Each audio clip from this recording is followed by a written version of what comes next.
네, 온누리 비전 바이블 칼리지 7강 두 번째 시간으로 우리 다니엘에 대해서 이 시간에 함께 공부를 해보도록 하겠습니다. 다니엘은 여러분들도 굉장히 잘 아시다시피 성경 안에서 지혜의 사람으로, 솔로몬도 지혜의 사람이겠지만 다니엘도 굉장히 지혜로운 사람으로 잘 알려져 있죠.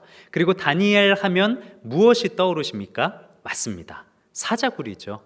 사자굴. 아주 어렸을 때부터 주일학교에서 많이 배운 내용이 바로 다니엘의 사자굴입니다. 그래서 다니엘은 조금 전에 배웠던 에스겔과 동시대의 선지자로서 똑같이 바벨론의 포로로 잡혀 있으면서 하나님의 말씀을 또 전하고, 그리고 에스겔과 마찬가지로 다니엘도 굉장히 하나님의 환상을 많이 본 사람으로 우리는 알 수가 있습니다. 다니엘의 1장부터 12장까지는 다니엘의 그런 일생, 그가 살면서 어떤 일들을 겪었는지와, 그리고 다니엘이 환상을 보았는데 그 환상을 보았을 때도 우리가 에스겔에서 굉장히 여러 얼굴을 가지고 다양한 날개를 가진 이 땅 가운데 생물로서는 볼 수 없는 그런 환상과 비슷한 내용들을 또 우리가 찾아볼 수 있는데요. 그런 환상들이 가진 의미가 무슨 의미를 내포하고 있는지 이 시간 함께 살펴보는 시간 갖도록 하겠습니다.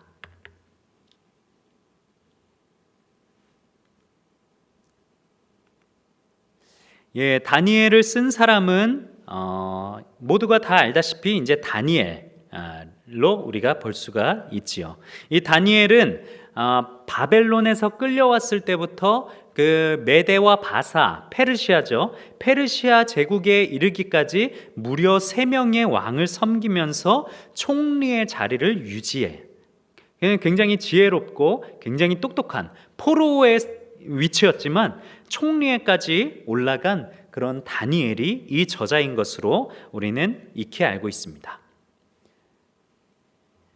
기록 연대는 기원전 536년부터 530년 사이에 기록한 것으로 추정을 하고 있고요.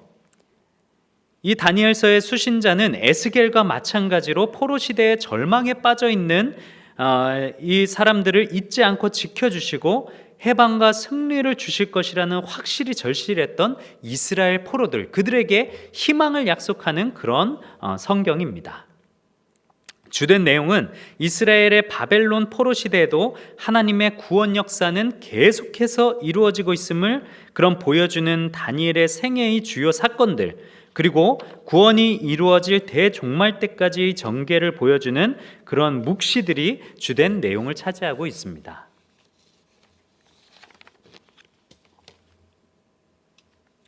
다니엘은 에스겔과 마찬가지로 바벨론 3차 포로 시기에 끌려온 사람인데요. 에스겔이 2차 포로 때 끌려왔다면 다니엘은 가장 처음인 1차 포로 때 끌려온 사람입니다.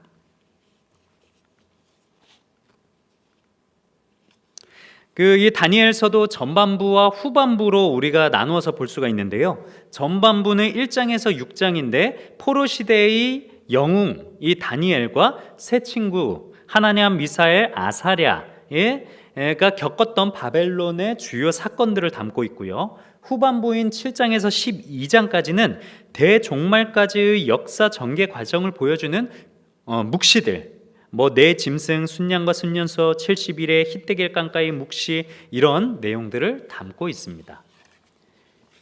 장별로 주요 주제를 보면 1장은 다니엘과 세 친구의 신앙과 지혜, 2장은 느부갓네살 왕의 꿈과 다니엘의 해석, 3장은 풀무불 속에 던져진 세 친구, 4장은 느부갓네살 왕의 꿈과 다니엘의 해석이 두 번째 이제 꿈이고요.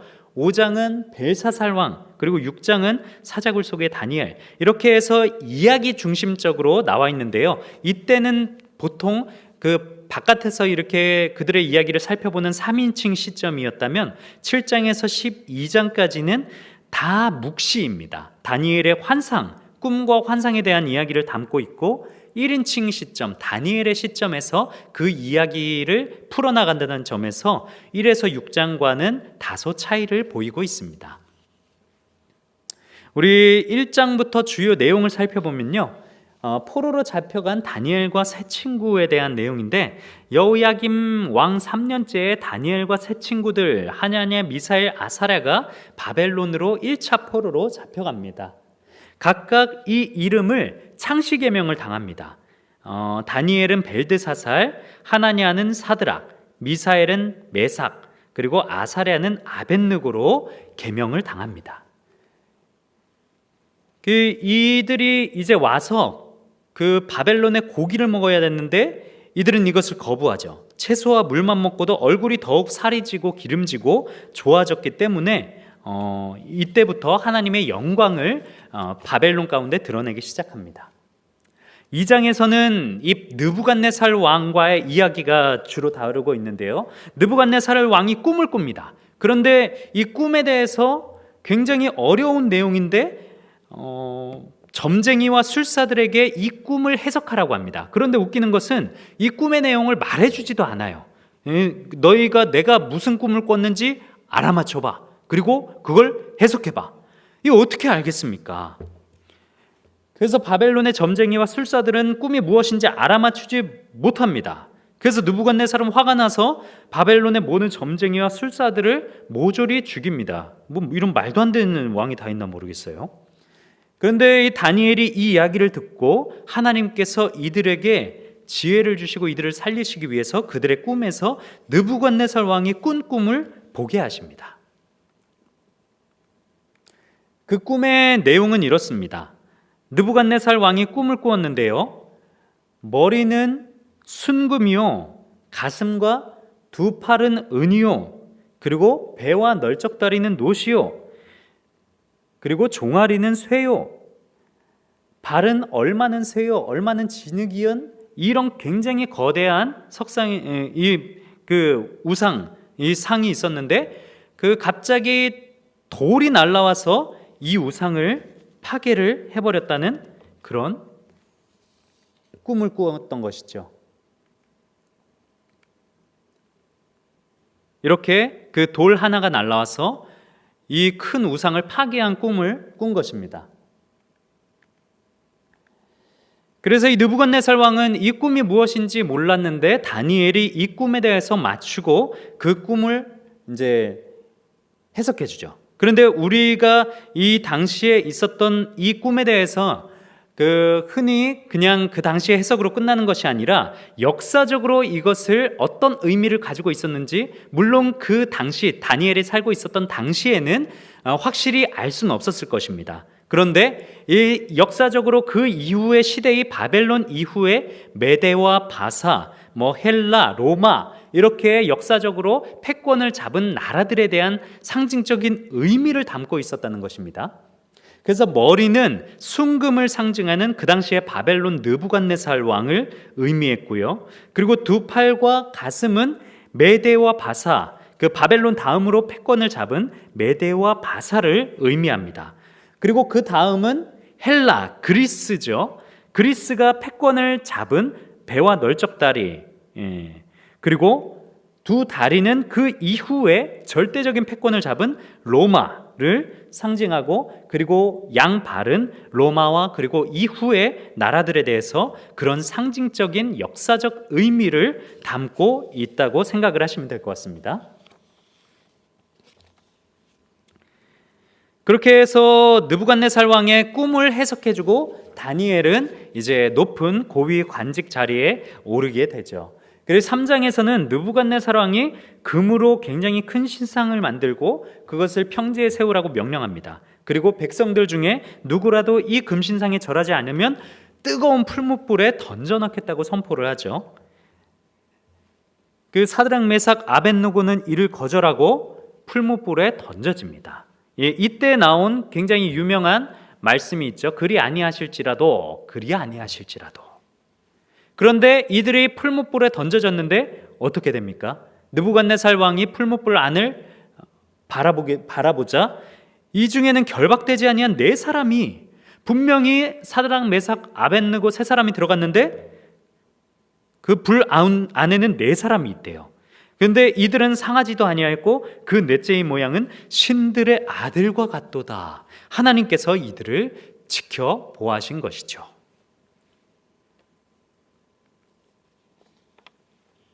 그리고 4장에 이르러서는 느부갓네살 왕이 두 번째 꿈을 꿉니다.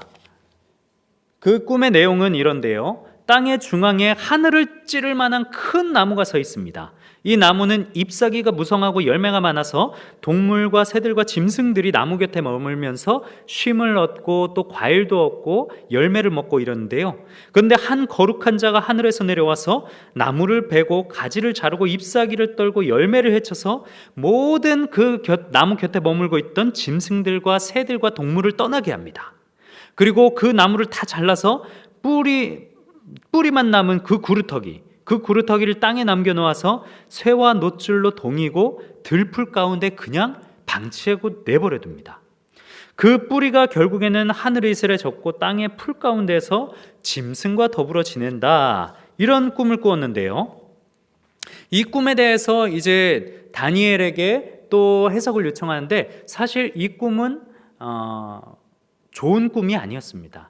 이 느부갓네살 왕이 7년 동안 광야에서 짐승처럼 그렇게 소와 같이 지낼 것이다 라는 그런 꿈이었기에 그 말하기를 주저했는데요. 이 느부갓네살 왕이 그래도 말해봐라 그렇게 이야기하자 다니엘이 이제 그것을 해석합니다. 네가 사람에게서 쫓겨나서 들짐승과 함께 살면서 소처럼 풀을 먹을 것이요 이와 같이 7대를 지내서 지극히 높으신 이가 사람의 나라를 다스리시며 자기의 뜻대로 그것을 누구에게든지 주시는 줄을 알기까지 이르리라 하더라. 바로 그때 이 일이 나 느부갓네살에게 응함으로 내가 사람에게 쫓겨나서 소처럼 풀을 먹으며 몸이 하늘 이슬에 젖고 머리털이 독수리털과 같이 자랐고 손톱은 새 발톱과 같이 되었더라. 이렇게 느부갓네살 왕이 7년 동안 살고선 다시 이제 제정신으로 돌아옵니다. 그래서 느부갓네살 왕이 하나님을 찬양하게 되죠. 하나님께서 느부갓네살 왕에게 이렇게 하신 이유는 느부갓네살 왕이 자기의 금신상을 세우고 그 오만함이 하늘을 찌를 듯이 그렇게 오만했기 때문에 하나님께서 느부갓네살 왕을 치신 것이죠. 네, 5장의 내용에서는 느부갓네살 왕의 아들 벨사살 왕이 나옵니다. 그리고 그 손가락이 글씨를 쓴 내용이 나오는데요. 느부갓네살 왕의 아들 벨사살 왕이 고관들을 불러 모아 연회를 엽니다. 그런데 이 과정 가운데서 이스라엘이 가졌던 모든 성전의 금과 은그릇 이런 것들을 가지고 와서 빼앗아 와서 그것들로 파티를 엽니다. 그때 바로 파티를 여는 그 과정 가운데서 어디선가 사람의 손 모양의 한 그런 손이 나타나서 벽에 글씨를 새겼습니다. 굉장히 공포스러운데요. 그 글씨는 메네 데겔 우바르신, 그리고 조금 뒤에 보면 메네 데겔 베레스라고 아람어로 새겨져 나와 있는데요. 이것을 해석하면 세었다 달아보았다 나누다 그런 뜻입니다. 그래서 이것을 그 뜻풀이를 했을 때는 하나님이 당신을 하나님의 저울로 바벨론을 측량함이 부족함이 드러났다. 그래서 바벨론을 멸망시키시고 그 나라가 쪼개어질 것이다. 그렇게 해석을 합니다. 실제로 그날 밤에 이 벨사살 왕은 죽습니다. 그날 밤에 죽고요. 그리고 메대와 바사 군대가 바벨론을 멸망시키고 그 패권을 잡게 됩니다. 아까 신상이 나왔을 때 머리 다음으로 가슴이 바로 이 메대와 바사였죠. 패권이 이제 바벨론에서 메대와 바사, 페르시아로 이렇게 넘어오는 그런 것입니다. 그 6장에서는 여러분들도 흔히 많이 아시는 그런 다니엘과 사자굴에 대한 그런 내용인데요. 다리오 왕, 이 페르시아, 바벨론을 멸망시키고 그 이어서 페르시아가 패권을 잡았는데 그 다니엘은 그때에도 이제 총리로 계속해서 일을 합니다. 다리오가 패권을 다 잡았을 때 그 많은 고관들이 그 다니엘을 넘어뜨리고 참소시키기 위해서 아주 계략을 짜내는데요. 왕 외에 다른 어떤 신에게라도 절을 하면 사자굴에 던져버리십시오. 그렇게 조서를 이렇게 꾸미고 왕은 거기에 도장을 찍습니다. 다니엘은 이를 알았지만 이전에 하던 대로 예루살렘을 향해서 창문을 열고 하루 3번씩 하나님께 기도를 드립니다. 그래서 결국 다니엘은 사자굴에 던졌지만 다음 날이 되어서 무사히 살아서 나오고 그 다니엘을 음해했던 그런 모든 세력들이 다니엘 대신에 사자굴에 던져져서 죽임을 당하고 다니엘로 인해서 다리오 왕은 하나님을 찬양하게 되었다. 그런 내용을 담고 있습니다. 여기까지가 6장까지의 다니엘의 그런 일생에 대한 내용이고요. 그 7장에 있어서는 다니엘이 보았던 환상에 대한 내용입니다.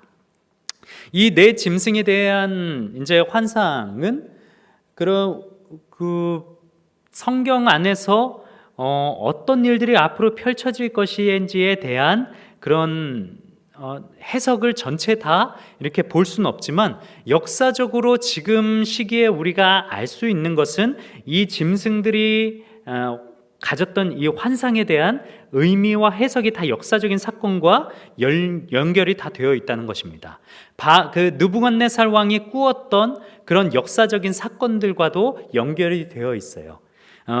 다니엘은 네 짐승의 환상을 보는데요. 첫 번째로는 독수리 날개를 가진 사자의 짐승을 보았고요. 그리고 둘째로는 새 갈빗대를 문 곰의 환상을 보았고요. 셋째 짐승은 등에 네 날개를 달고 머리가 네 개 가진 그런 표범에 대한 환상을 보았고요. 넷째 짐승은 10뿔 달린 무섭고 강한 짐승, 어떤 동물이라고 묘사를 하진 않지만 그런 짐승을 환상을 다니엘은 봅니다.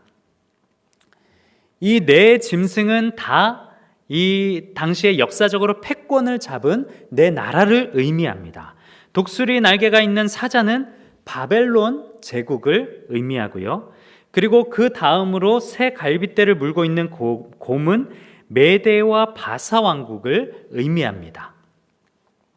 그리고 새의 날개를 가지고 머리가 내신 표범은 그 당시에 페르시아를 제압하고 굉장히 빠르게 표범처럼 묘사될 정도로 굉장히 빠르게 세계적인 패권을 가져간 헬라 제국, 그리스를 의미하고요. 그리고 마지막으로 10뿔이 있는 짐승은 로마 제국을 의미합니다.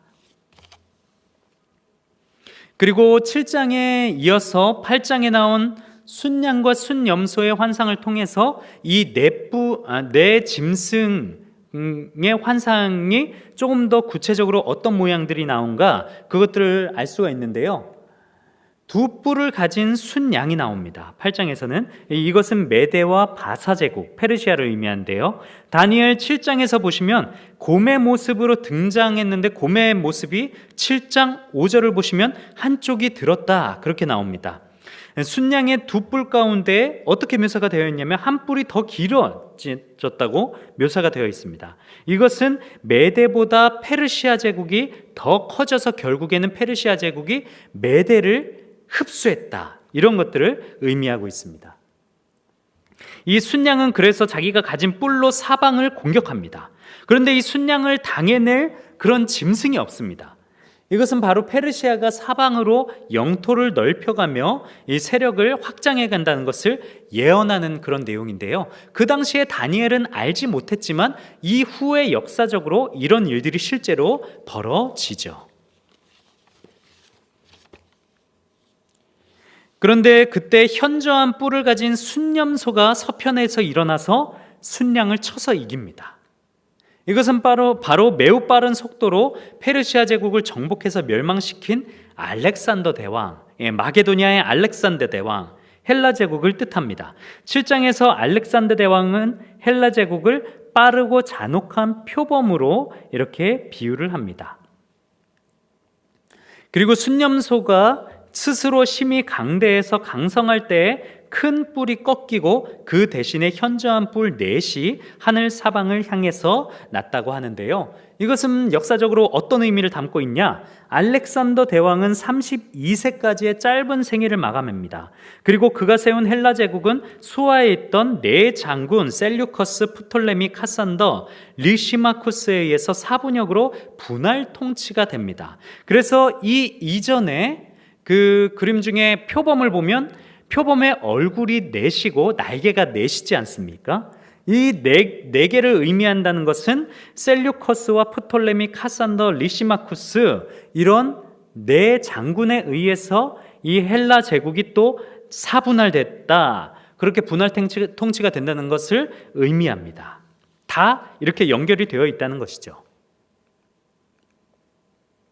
그리고 그 중에서 한 뿔에서 또 작은 뿔 하나가 나서 심히 커져서 매일 드리는 이스라엘의 제사를 제하여 버렸고 성소를 헐고 범죄했다고 하는데, 이것은 바로 그 좀 전에 보았을 때 4명의 장군이 이제 그 새를 가지고 이제 새를 키워가는데, 그 중에서 그 셀류커스 왕조라고 하는 그런 왕조의 8번째 통치자입니다. 안티오쿠스 에피파네스가 있는데, 이 에피파네스가 이렇게 역사적으로 쭉 통치를 할 때 로마와의 전쟁에서 실패를 맛봅니다. 그런데 이 안티오쿠스 에피파네스는 이 실패를 한 것을 모두 유대인의 탓으로 돌립니다. 너희들이 헬라의 그런 문화와 그런 관습을 받아들이지 않았기 때문에 우리가 이렇게 패배를 한 것이다. 그러고 유대인들을 탄압하고 성전을 모독합니다. 이 당시에 성전 안에서 그 짐승들을 잡아서 그 짐승들의 피를 성전에 뿌릴 정도로 그렇게 성전을 모독하죠. 내 나라의 마지막 때에 패역자들이 가득할 즈음에 한 왕이 일어나서 거룩한 백성을 멸하려 합니다. 이것은 무엇을 의미하냐면 이후에 있을, 어쩌면 지금 우리가 당도하거나 앞으로 당도하게 될 적 그리스도에 대한 묘사를 의미합니다. 그는 적 그리스도는 재림하실 예수 그리스도의 손에 의해 직접 멸망당하게 될 것이다. 그런 의미를 또 담고 있지요. 9장에서는 이제 다니엘이 기도를 하는 그런 내용들을 나오는데요. 예레미야가 눈물로 써보낸 편지를 이제 다니엘이 읽게 됩니다. 그리고 이스라엘 백성들이 포로로 있을 70년수의 그런 연수를 깨닫죠. 여호와께서 이와 같이 말씀하시니라. 바벨론에서 70년이 차면 내가 너희를 돌보고 나의 선한 말을 너희에게 성취하여 너희를 이곳으로 돌아오게 하리라. 그래서 이스라엘 백성들을 향한 하나님의 뜻이 멸망이 아니라 반드시 회복을 약속할 것이라는 것을 다니엘은 깨닫고 이 민족을 위한 금식 회개 기도를 시작하고 백성들을 촉구합니다. 그리고 마지막 10장에서 12장까지의 내용은 고레스 왕 때의 그 환상을 보고 인자와 가브리엘과의 만남을 가지는 그런 환상을 경험합니다. 그리고 바사, 페르시아와 헬라 제국의 성립과 분열에 대한 그런 그 상징적인 의미, 그런 내용들을 볼 수가 있고요. 성경에서는 남방왕과 북방왕 사이에 두 세대에 걸친 전쟁, 이런 좀 굉장히 그 비유에 대한 내용을 담고 있는데요. 남방왕은 애굽을 의미하고 북방왕은 시리아를 의미합니다. 역사적으로 이들의 전쟁에 대해서 이제 예언을 한 것이죠. 그때 비천한 북방왕, 이는 누구를 의미하냐면 조금 전에 말씀드렸던 안티오쿠스 에피파네스 4세의 행적에 대해서 이제 이야기를 합니다. 그리고 말세의 대환란과 최후의 대심판에 대해서도 이야기를 하고요.